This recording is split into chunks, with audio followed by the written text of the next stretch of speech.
Give your zakat now and be light in their darkest hour.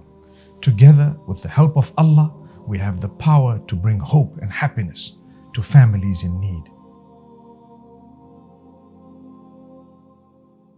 Assalamu alaikum wa rahmatullahi wa barakatuh. My brothers and sisters, don't you agree that social media has become an issue? Everyone is on social media, be it WhatsApp, Telegram, or Instagram, TikTok, Facebook, Twitter, whatever it may be. There are so many platforms that some of those names we don't know. My brothers and sisters, people sometimes go onto social media in order to find validation.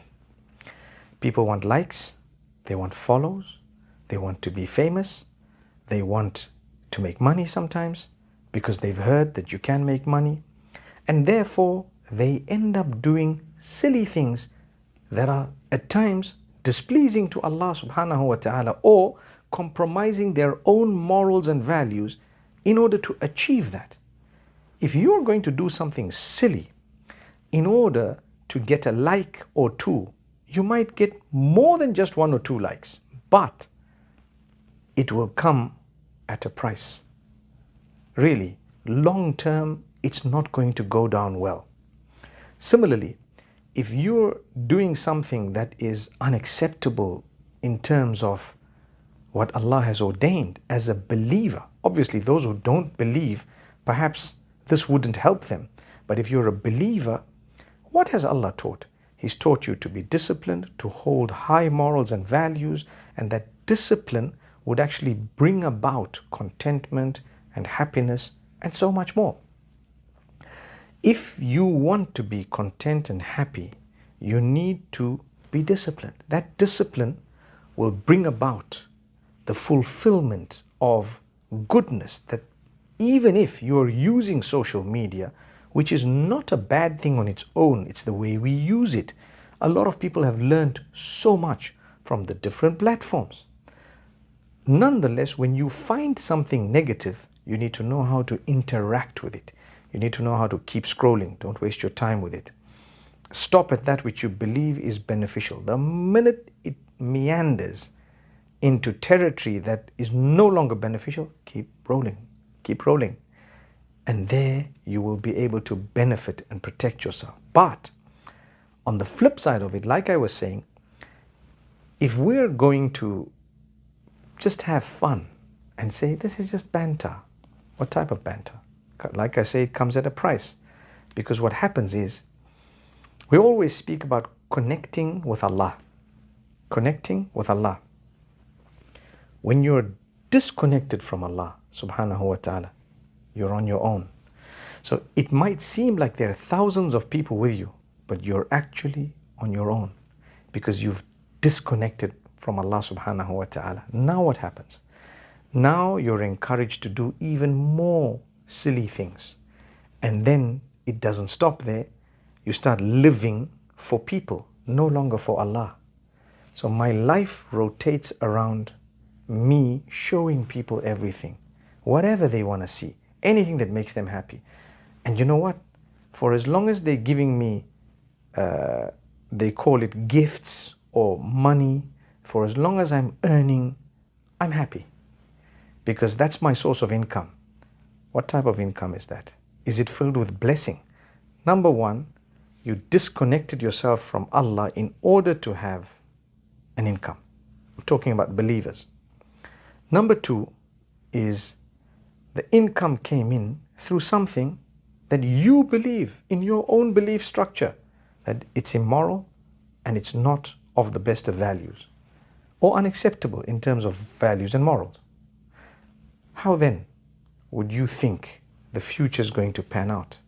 May Allah Almighty protect us. This is why we say social media is not easy to navigate, but it's not harmful on its own.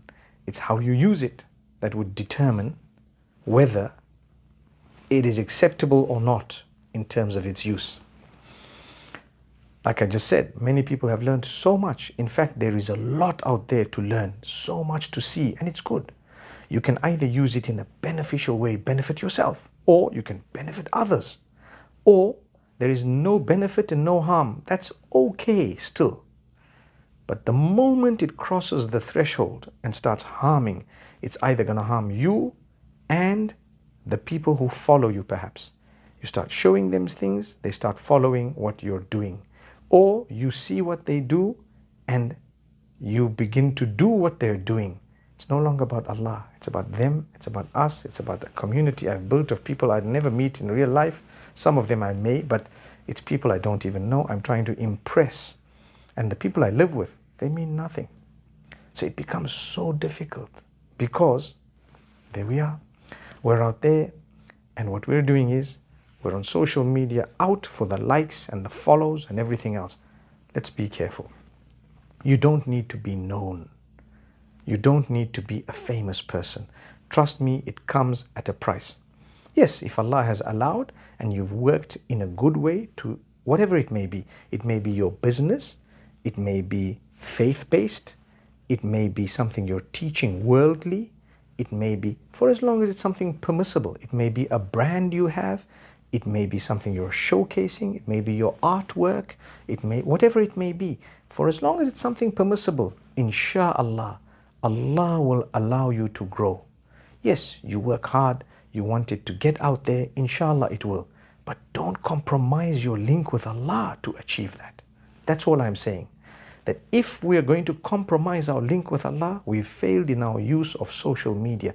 It will be bearing witness against us on the Day of Judgment. And just like there would be millions of people following a good example, there would also be millions of people following a terrible example. So if you are to say something positive and people followed you, it's going to bear witness for you.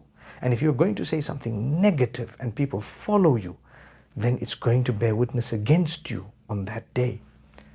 Therefore, be careful. People sometimes say things that are so nasty. The comment section on a lot of social media platforms is hilarious, but it's sad at the same time, because people who are generally supposed to be believers, worried about and concerned about the Day of Judgment, they don't even think what they're saying, what they're talking about. You haven't ever met this person, you haven't given them a chance to clarify, you don't even know what's going on, and here you are with the biggest and dirtiest and filthiest comments that are not actually you. So it's not you, but you didn't think about it. You know why? You disconnected, unplugged from Allah before you plugged in with shaitan, and you didn't think. So you just started commenting, saying one thing after another. No matter how pious you think you are, that's not acceptable. So let's consider this. Let us, in these blessed days, think about what we type and what we say online. It's very dangerous. It's something that a single word would actually cause the tipping of our scales either this way or that way. The hadith says, whoever believes in Allah and the last day should only utter that which is beneficial or remain silent. If you really believe that there is a day of reckoning, you wouldn't utter a word that is going to be held against you. Because when the scale is put in, you just need one more word to tip it. What if that word was that negative word? I'd rather it be the positive word. Remain silent or say something good.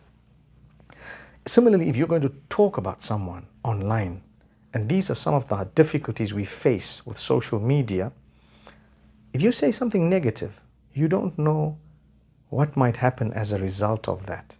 Sometimes the person may see it, they may not see it. So many others might say things, and a whole war has happened behind the back of a person who is online, or maybe sometimes they may know about it. The evil effect of that could be devastating. So don't do that. Let's be very responsible when we use social media and understand it's not all about the likes and the follows. It's not all about making money if it is compromising your values, your morals, and your connection with Allah. If it is connected with Allah, insha'Allah, whatever you're trying to do will always succeed, even if it is a worldly thing. Like I said, your business, your talent, whatever it may be, may Allah bless you and grant you beautiful growth. Ameen. أقول قولي هذا وصلى الله وسلم على نبينا محمد.